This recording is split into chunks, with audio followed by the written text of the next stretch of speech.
Hello दोस्तों, आइए जानते हैं नेशनल ग्रीन हाइड्रोजन मिशन के बारे में, जिसके लिए गवर्नमेंट ऑफ इंडिया द्वारा हाल ही में 19,744 करोड़ रुपए का बजट रखा गया है।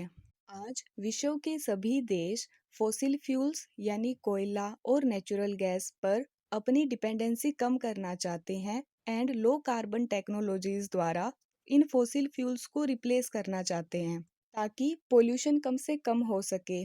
इसके लिए बहुत सी टेक्नोलॉजीज को यूज किया भी जाता है, जैसे कि solar energy, wind energy and lithium ion batteries, जो कि इलेक्ट्रिक व्हीकल में यूज की जाती है। लेकिन कुछ सेक्टर ऐसे भी हैं जिनको कि इन टेक्नोलॉजी की हेल्प से डीकार्बनाइज नहीं कर सकते। डीकार्बनाइज मतलब कि कार्बन एमिशन को कम करना या फिर खत्म करना, जैसे कि इंडस्ट्रीज और हैवी ट्रांसपोर्ट व्हीकल्स यानी ट्रक वगैरह। इनमें फॉसिल फ्यूल्स का ही यूज किया जाता है बिकॉज इनमें एनर्जी ज़्यादा चाहिए होती है।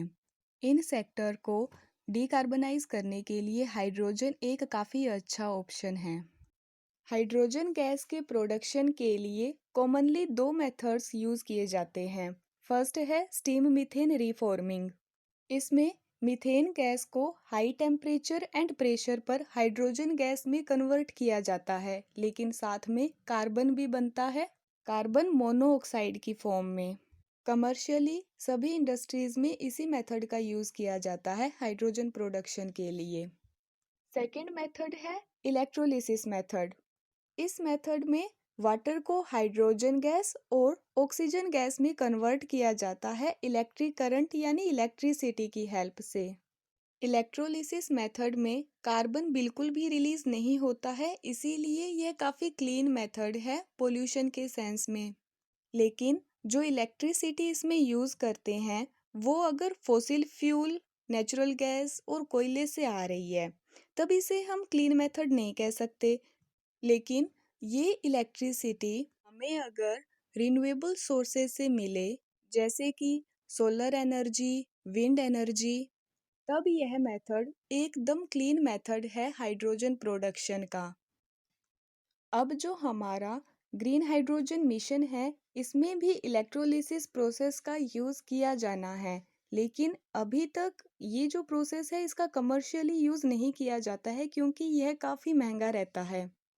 मिशन के प्रोग्रेस के लिए हाइड्रोजन प्रोडक्शन की कॉस्ट कम करना जरूरी है ताकि कमर्शियली यह प्रोसेस यूज़ किया जा सके। इसके लिए इलेक्ट्रोलाइज़र की कॉस्ट और रिन्यूएबल एनर्जी की कॉस्ट को कम करना है। इलेक्ट्रोलाइज़र वो मशीन है जिससे कि इलेक्ट्रोलिसिस प्रोसेस को किया जाता है।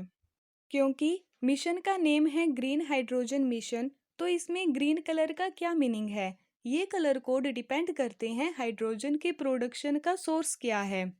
अगर फॉसिल फ्यूल्स यूज करके हाइड्रोजन का प्रोडक्शन होता है तब इसे ब्लैक या ग्रे हाइड्रोजन कहते हैं। स्पेसिफिकली कोयले का यूज करके जो हाइड्रोजन बनती है उसे ब्लैक हाइड्रोजन कहते हैं, और नेचुरल गैस का यूज करने से जो हाइड्रोजन बनती है उसे ग्रे हाइड्रोजन कहते हैं।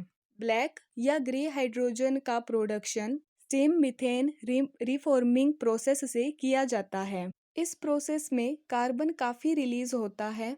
अगर स्टीम मीथेन रिफॉर्मिंग टेक्निक के साथ carbon capture and storage technique को भी ऐड कर दिया जाए तो जो हाइड्रोजन प्रोड्यूस होती है उसे ब्लू हाइड्रोजन कहते हैं।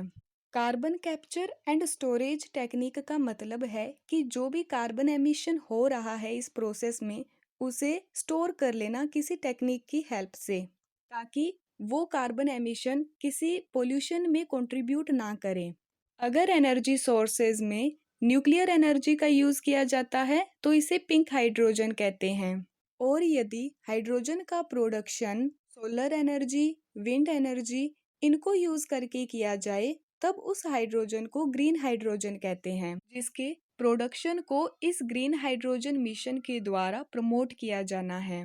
इस ग्रीन हाइड्रोजन मिशन का उद्देश्य है कि भारत को ग्रीन हाइड्रोजन के प्रोडक्शन का ग्लोबल हब बनाना।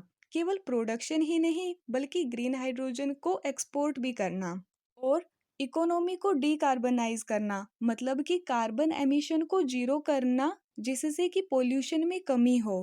इसके अलावा फोसिल फ्यूल्स यानी कोयले और नेचुरल गैस वगैरह पर डिपेंडेंसी कम करना, ताकि उनके इंपोर्ट को भी कम किया जा सके, उनको कम बाहर से आयात करना पड़े।